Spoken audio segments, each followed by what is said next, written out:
रहा हूँ यहाँ 50,000 से अधिक लोग तो मेरी आंखों के सामने दिखाई दे रहे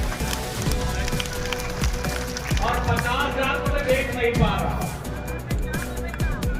तो मेरा ये निवेदन है कि अगर आप सब कहें, वैसे 13 तारीख को आप कमल का बटन दबा करके विजय की माला पहनाएंगे, लेकिन अगर आप कहें तो आप सबकी ओर से विजय की माला भानु प्रताप शाही जी को आज ही पहना दें।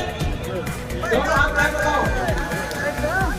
मैं आप सबकी ओर से पूरे उत्तर प्रदेश की शुभकामना की ओर से रामोदय के चरणों में प्रार्थना के साथ, और ये बंसीधर की नगरी है उनके चरणों में प्रार्थना के साथ सबकी ओर से सब लोग हाथ उठा के आशीर्वाद दीजिए। बहुत बहुत शुभकामनाएं। मंच पर हमारे जिनको अभी आपने बहुत ही ओजस्वी उद्बोधन भी सुना, जिन्हें आप लगातार अपना आशीर्वाद दे रहे, विधायक बना रहे हैं, लेकिन आज का जब सैलाब देख करके मैं ये नामांकन के समर्थन में जनसभा नहीं मांगता, आपके आशीर्वाद से ये विजय का प्रमाण पत्र मांगता हूँ। सही है? विजय का प्रमाण पत्र मांगता हूँ और आप सबसे निवेदन करना चाहता हूँ। मेरे मंच पर बहुत सारे सभी हमारे जनप्रतिनिधिगण, सभी संगठन के पदाधिकारीगण, हमारे सहयोगी गणों के पदाधिकारीगण और यहाँ बड़े बुजुर्ग माताओं बहनों, नौजवान दोस्तों, सबको सादर प्रणाम और जय श्री राम करते हुए संबोधन में समय नहीं दूंगा, क्योंकि मैं चाहता था कि मैं यहीं पर आकर के हेलीकॉप्टर उतरे, लेकिन यहाँ से करीब 30 किलोमीटर दूर हेलीकॉप्टर उतरा है, इसे संक्षेप में समय का अभाव है, लेकिन मैं पूरे विश्वास से भरा हुआ जाना।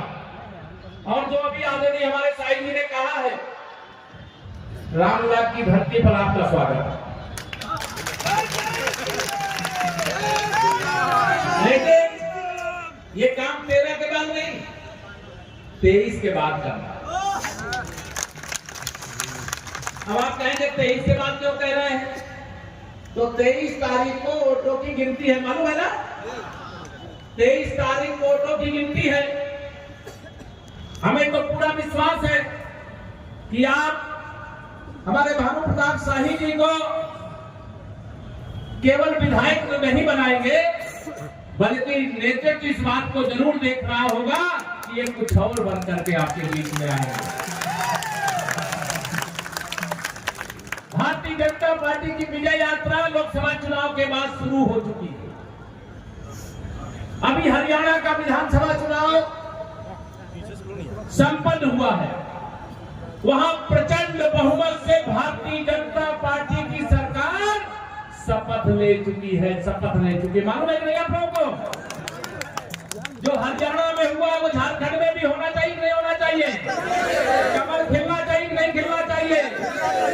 हमारे जो सहयोगी दल का जो चुनाव निशान में नाम नहीं ले रहा हूँ, हमारे सहयोगी दल के भी प्रत्याशी, चाहे आसू हो, चाहे हमारे जनता दल यू हो, चाहे लोक जनशक्ति पार्टी हो, उनके प्रत्याशियों को भी भारी मतों से विजयी बनाने की मैं सादर अपील करता हूँ।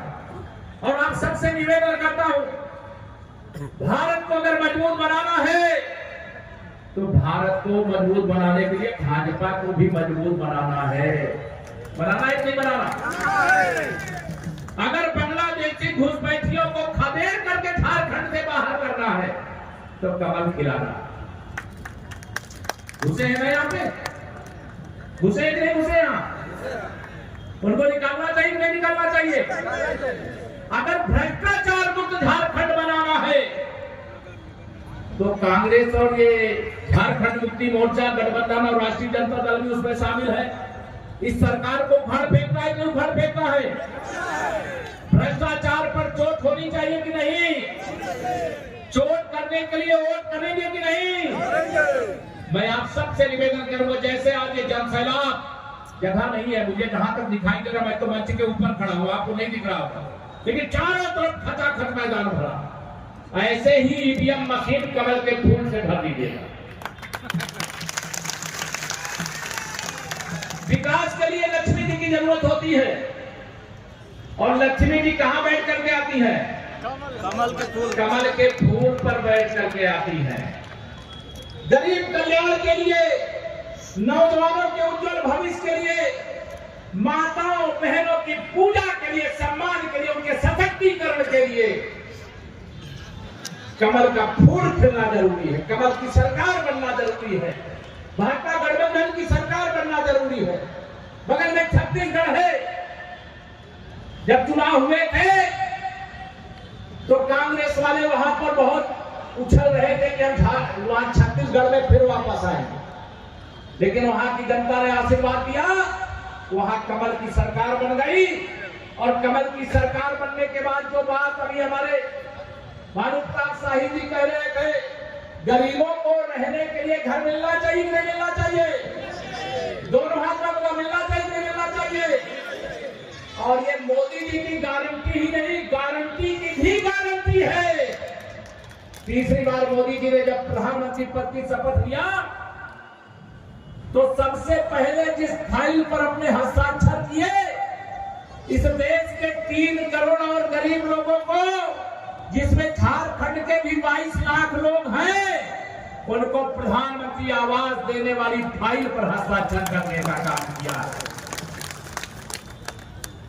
रामलला का भव्य मंदिर में उसकी चर्चा करूं, अब उसका विषय नहीं, सब जानते हो। मोदी जी के गारंटी की